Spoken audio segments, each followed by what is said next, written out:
श्री हरिदास, राधे राधे भक्तों, कैसे हैं आप सब? आशा यही है कि आप सब भक्त हमारे श्री राधा रानी जी और लड्डू गोपाल जी की कृपा से अच्छे ही होंगे। दोस्तों, आज मैं आप सबके लिए लड्डू गोपाल जी की फिर से एक ऐसी लीला कथा लेकर आई हूँ दोस्तों, जिसे आज सुन कर के ना आपको आप हैरान नहीं, आप सोच में पड़ जाएँगे कि कोई ऐसा कैसे कर सकता है?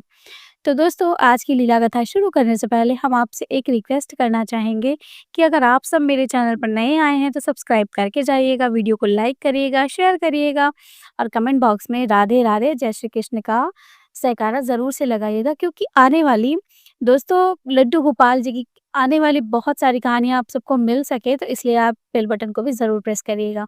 तो चलिए शुरू करते हैं दोस्तों आज की हम ये लीला कथा। दोस्तों, आज की लीला कथा मुझे भेजी है मोनिका जी ने। मोनिका जी ने मुझे आज की लीला कथा भेजी है, तो मोनिका जी के साथ तो नहीं, लेकिन उनकी फ्रेंड की ये घटना घटित हुई है, जो कि उनके साथ ही एग्ज़ाम्स उन्होंने दिए थे। तो उन्होंने जब मुझे ये बात बताई, तो मैं बड़ी ही हैरान हो गई। मेरे घर में भी दोस्तों, जब मैंने अपनी मम्मा को ये बात बताई, मेरी मम्मी भी सुन के हैरान हुई इस कथा को। तो फिर आज मैंने सोचा कि मैं आप सबको, काफ़ी दिनों से ये कथा मेरे पास थी दोस्तों, मैं आप सबको सुनाई नहीं मैं, क्योंकि थोड़ा-सा मुझे लग रहा था कि ये कथा मुझे सुनानी चाहिए या नहीं चाहिए, लेकिन सबने बोला कि बिल्कुल सुनानी चाहिए, तो एक अद्भुत लीला कथा है, तो आज मैं आप सबसे शेयर कर रही हूँ। तो दोस्तों, आज की लीला कथा मुझे भेजी है मोनिका जी ने। मोनिका जी कहती हैं कि ये कहानी किसी और की नहीं दीदी, हमारी ही कहानी है। हमारे और हमारी फ्रेंड्स के बीच में ये घटना घटित हुई थी। दोस्तों, मोनिका कहती हैं कि मेरी एक फ्रेंड थी जिसका नाम था सौम्या। सौम्या हमेशा से लड्डू गोपाल जी की बहुत बड़ी भक्त रही है, परम भक्त आप कह लीजिए कि लड्डू गोपाल जी के बिना तो उसका दिन नहीं गुज़रता। सुबह हो, शाम हो, वो लड्डू गोपाल जी के लिए मतलब हमेशा, हमेशा क्या हमेशा लड्डू गोपाल जी की बातें करना। वो कभी भी हम लोग जहाँ रहते हैं दोस्तों, उसने बोला वो लोग शाहजहाँपुर में रहते हैं दोस्तों। तो वो कहती है कि जहाँ हम रहते हैं उस जगह पर हमें कोई बाउंडेशन नहीं था किसी प्रकार का कि हम कहीं ना जाएँ, ना आएँ। हमेशा आना-जाना, घूमना-फिरना हर चीज़ था। लेकिन वो लड़की कभी-कभी पार्क भी आती थी घूमने के लिए ना, तो वो अपने साथ अपने लड्डू गोपाल जी को ज़रूर लेकर आती थी। मोनिका कहती हैं कि सौम्या को मैं कभी-कभी ये कह देती थी कि यार तुम अपने लड्डू गोपाल जी को मत लाया करो, मैं थक जाती हूँ।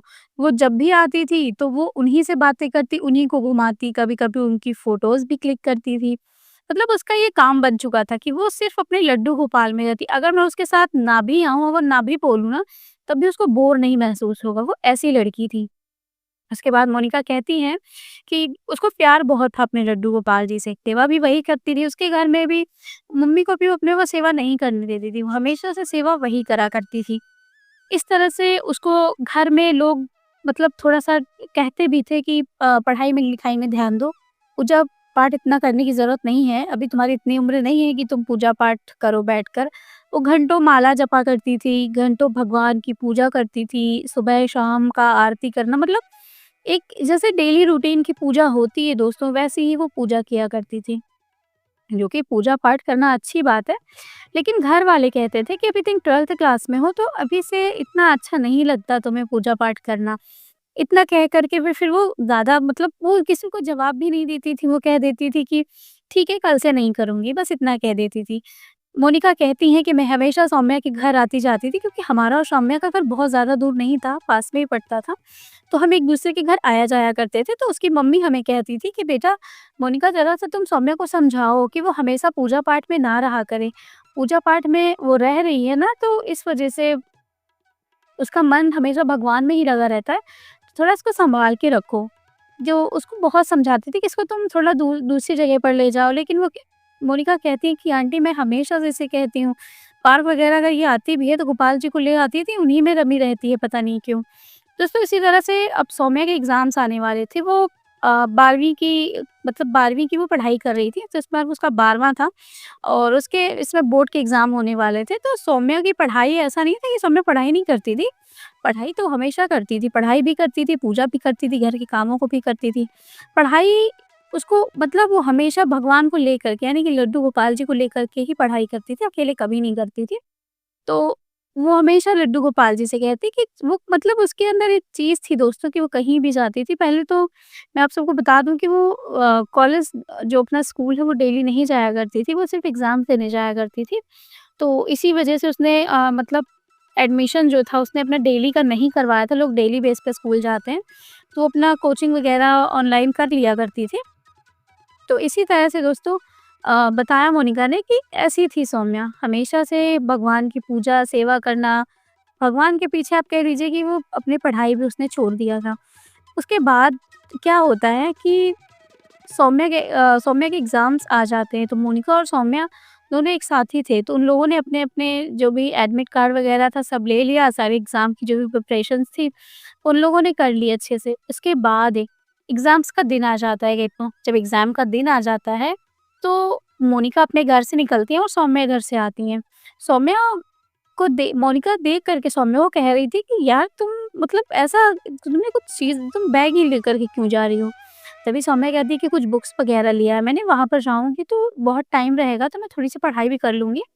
तो ये सोच के तो वो कहती थी यार तूने कभी तो ऐसा किया नहीं और वैसे भी तुझे पता है कि हमें इतना टाइम नहीं मिलेगा कि तुम बुक्स अंदर लेकर जा सको। तो उसने बोला कि यार फ़ोन वगैरह पास में रहेगा, बैग तो थोड़ा-सा हेल्प हो जाएगी चीज़ों को रखने में। पानी की बॉटल वगैरह उसने जो भी लिया हुआ था, तो वो सारा कुछ ले कर के और पहुँच जाती हैं अपने कॉलेज जहाँ भी उनका एक स्कूल था। स्कूल पहुँचती हैं, चेकिंग वगैरह होती है तो बैग को देखते हैं वो लोग तो बोलते हैं कि इसमें ठीक है अंदर ले जाओ, तो अंदर लेकर आती हैं वो क्लासरूम में। तो क्लासरूम में जब टीचर एंटर करते हैं तो वो कह देते हैं कि जिनके पास जो भी सामान हो वो अपना-अपना बाहर कर दीजिए, अपना फ़ोन ऑफ कर दीजिए और अपनी पानी की बॉटल भी रख लीजिए, जब उन्हें ज़रूरत पड़ेगी तो हम उन्हें दे देंगे। तो सौम्या ने भी अपना बैग वो ले जा कर के एक साइड में रख देती है। उसके बाद दोस्तों एग्ज़ाम्स शुरू हो जाते हैं और बेल बज जाती है। पहले कॉपी वगैरह बाँट देते हैं, फिर वो लोग अपना शीट्स में नाम लिखते हैं। उसके बाद फिर पेपर बँटना शुरू हो जाता है। जब पेपर बँटता है तो एक प्रोसेस ये होता है दोस्तों, आप सब भी जानते ही होंगे कि जब कॉपी वगैरह पे हम लोग नाम सॉरी रोल नंबर वगैरह लिख देते हैं, जो हमारा रोल नंबर होता है, जो भी सारी चीज़ें फिल कर देते हैं, तो जो मैम वगैरह होती हैं वहाँ पे वो अपना साइन अप करने आती है कि साइन कर देते हैं कि किस मैम की गाड़ी लगी हुई थी। तो इसी प्रोसेस को पूरा करने के लिए उनकी वहाँ पर जो मैम थी, वो आई हुई थी। तो दोस्तों मैम आती हैं तो वो कहती हैं बार-बार सौम्या से कि तुम छुपा क्या रही हो? क्या लेकर आई हो तुम? तो सौम्या मना करती है कि नहीं मैम, मैं झूठ नहीं बोल रही हूँ, मैंने कोई भी चिट नहीं लेकर आई है, मैंने कुछ भी नहीं किया है ऐसा। लेकिन वो मानने के लिए तैयार ही नहीं होती। वो कहती हैं कि नहीं, कुछ तो तुमने लिया है। देखो मेरी गाड़ी लगी है, फिर मुझे जो है यहाँ से हटा दिया जाएगा, तुम समझ नहीं रही हो, अगर तुमने कुछ भी लिया हो, तो तुम निकाल के अभी से ही बाहर कर दो। सौम्या उन्हें यकीन दिलाती है कि मैम मैंने ऐसा कुछ लिया ही नहीं है, आप ऐसी बातें मत करिए, मैंने कुछ भी नहीं लिया। उसके बाद मैम काफ़ी लोग थे तो कॉपी वगैरह चेक कर लेते हैं, उसके 2 या 3 सेकंड के बाद दोस्तों जो एग्ज़ाम्स के पेपर होते हैं वो आ जाते हैं और वो बँटने लगते हैं। बँटने लगते हैं तो सब अपने-अपने में लग जाते हैं। लेकिन दोस्तों सौम्या सौम्या को पता नहीं किस चीज़ का डर लग रहा था। वो अप अपने कॉपी में अपना काम कम, एग्ज़ाम्स के पेपर को पढ़ना कम, वो जिस चीज़ को वो लेकर आई थी ना उसका सारा दिमाग उसी में लगा हुआ था। उसके बाद दोस्तों वहाँ पर जो सौम्या थी और मोनिका थी, तो वो लोग आस-पास तो नहीं बैठी थी क्योंकि अल्फ़ाबेट से बैठाया जा रहा था, तो उनका क्लास मतलब एक ही क्लासरूम में थे वो लेकिन थोड़ी दूर-दूर थे। मोनिका बार-बार सौम्या को ही देखे जा रही थी कि सौम्या आखिर कर क्या रही है? ये लिख नहीं रही है, टाइमिंग इतनी कम है और अगर ये अभी से ही नहीं लिखेगी तो इतना टाइम कम होता है, लिखना बहुत ज़्यादा होता है। तो उन्होंने बोला कि लिखना बहुत ज़रूरी है, तुम लिखो। तो दोस्तों उस दिन उसका साइंस का पेपर था, यानी कि केमिस्ट्री का पेपर था। तो केमिस्ट्री का जो भी उसको आ रहा था, थोड़ा बहुत लिख रही थी, लेकिन बार-बार किसी चीज़ को छुपा रही थी। तभी मैम की नज़र पड़ जाती है दोस्तों, तो वहाँ पर उनकी जो विनीता नाम होता है दोस्तों, विनीता मैम आती हैं। मैम आती हैं, उसको खड़ा करती हैं, उसको कहती हैं, "खड़े हो जाओ, तुम जो भी रखे हो सामान को पहले निकालो वरना मुझे यहाँ से हटा दिया जाएगा, मुझे रस्टिकेट कर दिया जाएगा, तुम इस बात को समझ नहीं रही हो।" उसके बाद सौम्या को जब वो खड़े करते हैं, उसके बाद दोस्तों सौम्या ने जो अपना स्कर्ट पहना हुआ था, उसको द मैम फिर उस स्कर्ट को जब चेक करती हैं दोस्तों, तो जो सामान उसमें से निकलता है ना, वो देखकर हैरान हो जाती हैं। सौम्या ने कुछ और नहीं, वो अपने लड्डू गोपाल जी को लेकर आई थी। दोस्तों लड्डू गोपाल जी को देख कर के मैम बड़ी हैरान हो जाती है। मैम कहती है, "ये तुम ये क्या लेकर आई हो सौम्या? भगवान जी को लेकर आई हो और यहाँ तुमने स्कूल में क्यों लेकर आई? इनको तुम्हें घर में छोड़ के आना चाहिए था ना? तो तुम गलती से तो लाई नहीं होगी इनको, क्योंकि तुम अपने पास छुपा रही हो। क्या तुम ये गलती से लेकर आई हो?" तभी सौम्या कहती है कि, "नहीं मैम, मैंने गलती से नहीं लेकर आई हूँ। मैं इनको अपने साथ लेकर आई हूँ क्योंकि मैं इन्हें कभी अकेला नहीं छोड़ती।" इतना कहते ही दोस्तों पूरे क्लास में क्या, जो पूरा स्कूल था ना, वहाँ पे पूरे स्कूल में हल्ला हो गया कि सौम्या नाम की लड़की है जो लड्डू गोपाल जी को लेकर के आई है। अब वहाँ के जो मेन प्रिंसिपल थे दोस्तों, वो आ जाते हैं स्कूल के। वो आते हैं तो कहते हैं कि बेटा तुमने ये लड्डू गोपाल जी को लाई हो, कोई बात नहीं। आप इनको लाओ, मुझे दे दो, जब तुम्हारा एग्ज़ाम हो जाएगा तो मैं इन्हें तुम्हें दे दूँगा। लेकिन सौम्या कुछ यूँ कर रही थी दोस्तों कि सौम्या ने लड्डू गोपाल जी को देने से मना कर दिया। वो लड्डू गोपाल जी को छोड़ ही नहीं रही थी। वो कह रही थी कि मैं जब तक एग्ज़ाम्स दूँगी तब तक लड्डू गोपाल जी यहीं रहेंगे, मैं उनको छोड़ूँगी नहीं। और दोस्तों ये चीज़ वहाँ पर अलाउ नहीं थी, वहाँ पर बैग तो अलाउ था ही नहीं, तो ऐसी चीज़ें कैसे हो सकती थी? वहाँ पर बहुत ज़्यादा डिस्टर्बेंस हो रही थी क्योंकि काफ़ी बच्चे थे जो पढ़ाई अपना कर रहे थे और सॉरी वो एग्ज़ाम वग़ैरह दे रहे थे, तो इस चीज़ से सौम्या को बहुत, मतलब सौम्या की वज़ह से लोगों को बहुत ज़्यादा डिस्टर्बेंस हुआ। तो मोनिका कहती हैं कि फिर मैं आई, मैंने समझाया कि कोई बात नहीं, तुम दे दो, लड्डू गोपाल जी को हम यहीं पर रखेंगे, तुमसे दूर नहीं जा रहे हैं लड्डू गोपाल जी। बस तुम इतना करना कि तुम अपने एग्ज़ाम्स पे ध्यान दो, नहीं वरना पता है ना कि आंटी तुम्हें बहुत डाँटेंगी। सौम्या उस टाइम पे किसी की नहीं सुन रही थी, किसी की भी नहीं सुन रही थी दोस्तों। कुछ मतलब वो सुनना चाहती ही नहीं थी किसी की। वो कह रही थी कि नहीं, मुझे किसी की नहीं सुननी है और मैं मुझे मतलब वो बहुत ज़्यादा रोने लगी थी, बहुत अजीब तरह का बिहेव करने लगी थी। तो मैडम जो थी, फिर मैडम को मतलब हार करके आखिरकार सौम्या को पेपर देने से मना करना पड़ा क्योंकि सौम्या की ज़िद बहुत ज़्यादा थी, तो सौम्या को उन्होंने घरवालों को फ़ोन किया। घरवालों को फ़ोन किया, उन्होंने बताया कि आपकी बेटी ऐसा-ऐसा कर रही है यहाँ पे, घरवाले आए। तो सौम्या ने एग्ज़ाम देने से मना कर दिया। उसने कहा अगर मेरे लड्डू गोपाल जी मुझसे छीन लेंगे ना, तो मैं एग्ज़ाम्स नहीं दूँगी।